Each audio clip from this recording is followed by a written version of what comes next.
చేస్తాడు. డబ్బులో సంతోషం ఉందా? ఒక ఆయన అన్నాడు, బాగా సంపాదిస్తేనండి నేను చాలా సంతోషంగా ఉంటాను అని. కష్టపడ్డాడు. రాత్రి లేదు, పగలు లేదు, భార్య లేదు, పిల్లలు లేరు, బంధువులు లేరు, స్నేహితులు లేవు, ఫంక్షన్లు లేవు, ఏమీ డబ్బు సంపాదించి అన్నటువంటి మాట ఏంటో తెలుసా? ఇంత సంపాదించాను కానీ నాకేం లేదు తెలుసా?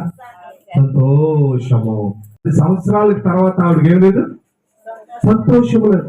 ఈ భూమి మీద సంపూర్ణ సంతోషం ఎందులో ఉంది అంటే ఎందులోనూ లేదని, ఆ సంపూర్ణ సంతోషాన్ని ఇవ్వడానికి దేవుడే భూమి మీదకి దిగి వచ్చాడు. దేవుడు ఆయన ఇచ్చే సంతోషం ఎలాంటిదో ఈ రాత్రి మనం నేర్చుకోబోతూ ఉన్నాం.